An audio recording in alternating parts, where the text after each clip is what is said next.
We know that it's extremely important to add usability testing throughout the process of developing a website. So now we're just going to take a look at what tasks do you test? Well, basically you test anything that is currently working. We're not going to wait till the entire website is done. We're going to have a few features done, and it's going to be a set time interval. It's not going to be the same time interval for every single website. It's going to be based on the Agile Sprint, which is the time frame set by whoever's in charge of that project. So it could be a week, it could be 2 weeks, it could be once a month. All depends. It all depends how big the project is. So there will be an interval assigned to it. So at that end of that interval, whatever is currently working, you can use that in your questions to administer the test to your users. So we're not waiting for the whole thing to be done. Definitely not waiting until it's perfect. So we're going to test our existing site. If we redesign the site, absolutely more testing's involved with that. Even if you just make, some changes to the landing page, where we know there's big changes coming to landing pages right now in the header area. And if you followed suit with the trend that's going on, you may want to just test that and see what happens. You definitely can test other people's sites, test your competitor sites, see what kind of issues they're running into on their site. Then you know exactly, how do I avoid that before you actually get it programmed. So you're going to do your research, and you're going to look at your competition, and you're going to see, hey, what do they have in the call to action area? If it's something you see on majority of the sites within that industry, obviously you're going to do it as well. But if you were going to think of doing it differently, you may want to test their sites and see, is it a problem? Is it an issue? Address it before you run into the same type of problems, I guess, that you're going to find in your competitor's site. You can test rough sketches. Draw it on a napkin, out to lunch. Hey, I have a new idea. Sketch it out. Ask somebody what they think. Just show them the napkin. Can they understand what this is? The main parts of it, they definitely should be able to understand with just looking at it. So it doesn't have to be anything sketched out. It doesn't have to be drawn up on the computer. It can just be as simple as drawing it on a napkin and asking a few people, hey, what do you think this is? Get their opinion of it. We are going to do wireframes in here. Wireframes are a little bit more detailed than sketching on a napkin. As we know, we've pointed wireframes out a few times. We're going to make ours. These are very detailed. It's a plan. It's a blueprint. I'm not sure if we're going to get as detailed as the actual size of things on your website that you're planning out. You could sketch it on a napkin first. I think that would be the first step. Sketch it on a piece of paper, and then we're going to use Illustrator, and we're going to draw it up a little bit more professionally. And you can actually run this through usability tests by just sitting the page down in front of somebody and asking them, hey, do you know what this is about? Do you get the gist of what this is about? If I asked you to do this, which would be a general feature on this site, where would you go to do that? So they're not actually doing it on the computer, but they're taking a look at your piece of paper. Definitely big problems as far as just comprehension and where to find things. It's going to be all different for all different websites that are out there, but you can get some of those things addressed before you get too far into the production. Production costs you. When you're in development, you're paying. Okay, money's going out. That money that's coming in is automatically going out, and so you definitely want to get rid of those problems before you get into development.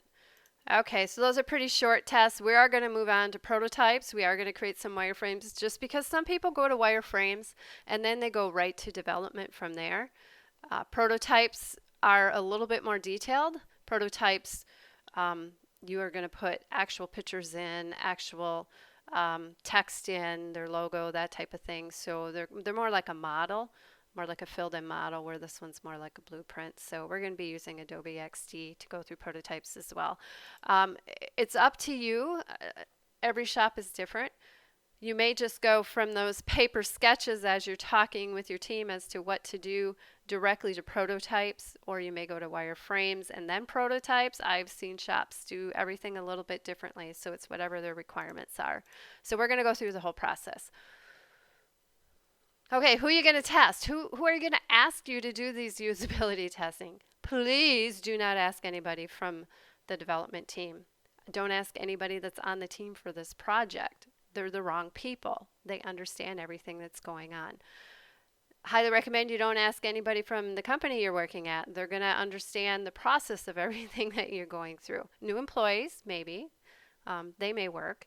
So, do you have to test people who are actually going to use your site? The answer to that is no. Now, when you get to a completed product and you have a published website, you may want to test users that you know will use your website. The problem is they're going to be familiar with the things that are on your website. So you get more insight from people that may not use that type of website. Just, I mean, obviously, if you can use the internet, you can use any website or you can figure it out, but you just might get more insight if you don't pick people that would traditionally use your website. So you want a diverse audience. So the most serious problems is what we're looking for first, which tends to be navigation, those types of things, how your page is laid out, any problems that all users will encounter. So it's going to take going through a few of these to really understand what type of people you need depending on what type of website you're testing. And of course, you will probably want to get more targeted users, people with that domain knowledge as the site progresses, because that's who's going to be using your site, obviously, at that point. We did mention you should have a test group of 3 users, mostly because we said it takes about an hour to do each person, and it takes about an hour for setup and cleanup. So you're talking 4 hours, whatever your interval might be. If your sprint is a month, that's 1 morning a month. It's manageable. What you're looking for are the most significant problems. You're not looking for every single problem that a user would run into on your website. You're looking for the most significant problems so that you can correct them before the next release is out. Okay.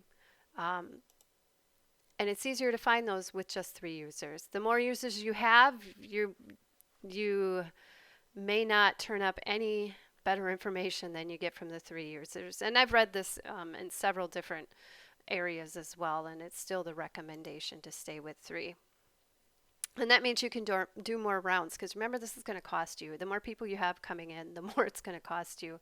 If you do 3 per sprint, it's a pretty good number that you know you can keep doing every sprint. If you're doing 8 to 10, you probably aren't going to be able to afford to do that every sprint. And you definitely want to test every sprint. So that's okay to keep it down. So we're going to test and debrief the same day. You have to have observers as well. So you have to find, people from the development team, people on the team, people in the company to come and observe. You're going to facilitate, but somebody else has to observe.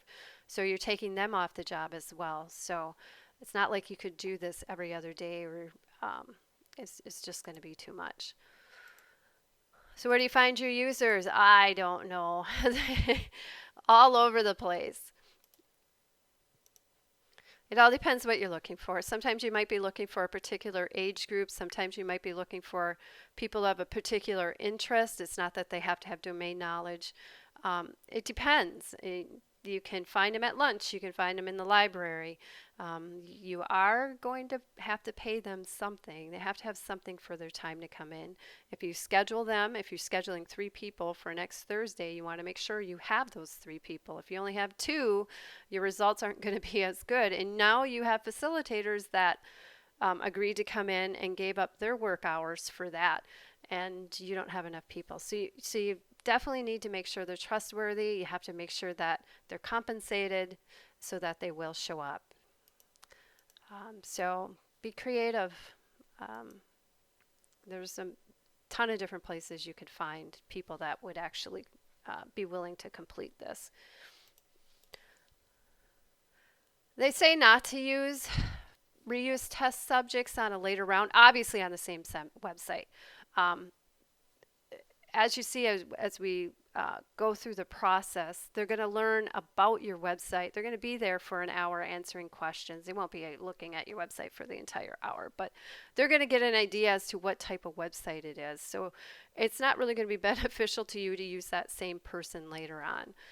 You definitely want to get a new batch of people each round. You could have them come in for a different website, a different project you have coming on. That's up to you and how you feel about it. Um, I don't think that's an issue, but you definitely don't want them coming back onto the same website. And you definitely aren't going to uncover all the issues in one round. You're only testing 3 people, and you're only testing certain things, just the things that are working. So it's a process that's ongoing.